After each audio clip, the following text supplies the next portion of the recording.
Hello, time for chapter 28 of our book, The Enchanted Wood, part of the Magic Faraway Tree series by Enid Blyton. Chapter 28, The Red Goblins Get a Shock. It seemed a long time before anything happened. Then Moonface pricked up his ears and listened. "Someone's coming up the slippery slip," he said. "It must be the little red squirrel." "Well, I hope it isn't a goblin," said Franny, looking rather scared. But it was the red squirrel. He hopped out of the slippery slip hole and nodded at everyone. "It's all right," he said. "The elves are coming. I found Mr. Whiskers, and he has slipped out to fetch all his family. There are 51 of them." "Well, we'd better let the rope down then," said Moonface, and he let it slither down the slide. Someone caught hold of it at the other end, and the rope tightened. "Well, there's an elf there now," said Moonface, and he and Joe hauled on the rope. It was heavy. They pulled and they pulled, panting hard. "Well, this elf really is rather heavy," said Joe, and no wonder. For when they at last got the rope to the top, there was not one elf, but 5 hanging on to the rope. They leapt into Moonface's tiny round room and began to whisper excitedly. Moonface told them all about the goblins, and they grinned when they heard his plan. Down went the rope again, and this time 6 elves came up on it. Well, by this time the room was very crowded, but no one minded. "Well, we'll have to all sit on each other's knees," said Joe, and he giggled at the sight of so many people in Moonface's little tree room. The elves all looked exactly the same. They all had very long beards, though Mr. Whisker's beard was the longest. It reached right down to his toes. The rope fetched up all the 51 little men, and by that time there was really no room to move. Everyone was excited, and there was such a lot of whispering that it sounded like 1,000 leaves were all rustling at once. "Now, I'm going to bang on the inside of my door and tell the goblins I will let them know the magic spell they want," said Moonface. "As soon as they open the door, you must all rush out and grab hold of them." "Wait, I've thought of such a good idea," said Joe suddenly. "Let's push them into this room of Moonface's, and then send someone down the tree to bolt the trapdoor. And when they slide down, thinking to escape, they'll all be nicely boxed up in the slide till we decide to open the trapdoor." "Oh, that's a good idea," said Mr. Whiskers. "2 elves had better go up the ladder that leads through the clouds to stop the goblins trying to escape that way, and 6 of us had better slide down to the foot of the tree to stop them escaping into the wood." 6 of the elves at once took cushions and slid down the slippery slip. They shot out of the trapdoor and bolted it from the outside. They surrounded the foot of the tree, ready to prevent any naughty goblins from escaping. The rest of them waited for Moonface to speak to the goblins outside. They were all tremendously excited. Moonface banged on the inside of his door. A goblin outside shouted to him. "Stop that noise!"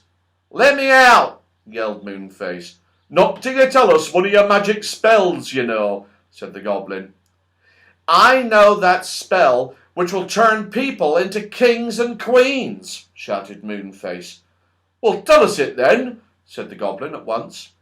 "Well, open my door," said Moonface. There came the sound of a key turning in a padlock, and then Moonface's door was opened. At once the whole crowd of elves poured out like a stream of water. Joe, Beth, and Franny went out with them, and when the goblins saw the crowd, they gave a yell and leapt down the tree to warn their friends. 2 elves leapt up to the ladder and sat there to prevent any goblins escaping to the land above. Joe, Moonface, Beth, and Franny climbed quickly down the tree to let out all the people locked into their homes. How glad everyone was! Dame Washalot was very angry at being locked in. "I'll teach those goblins to lock me in," she shouted, and the old dame picked up her washing tub and began to throw water all over the goblins climbing about the tree. What a shock for them! Joe couldn't help laughing. He unlocked Mr. What's-his-name's door, and out came What's-his-name, shouting and raging, followed by the saucepan man. What's-his-name chased hard after the terrified goblins. The saucepan man acted in a surprising manner. He took off one saucepan after another, one kettle after another, and threw them after the escaping goblins. Crash, bang, clatter! They let out the barn owl and the 3 owls that lived together.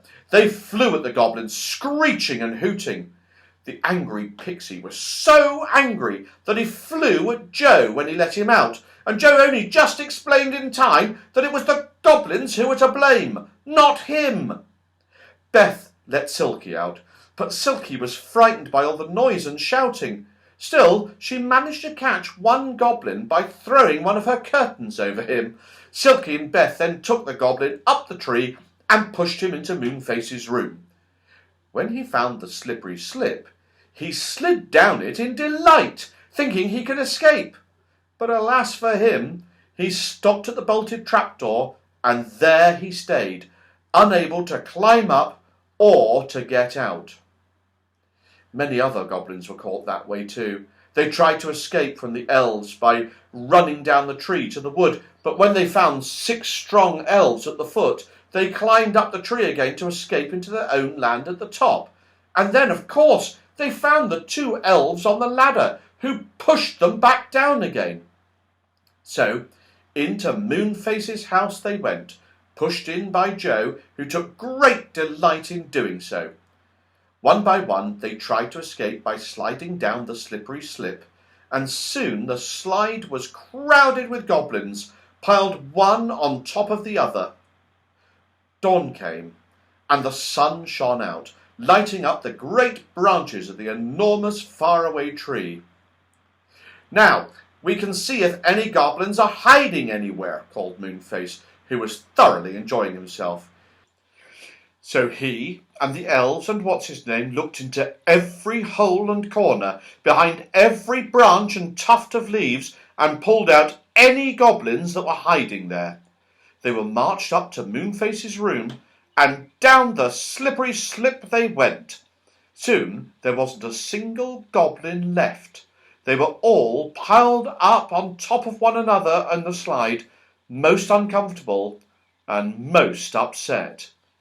"There," said Moonface at last, pleased with himself and everyone else.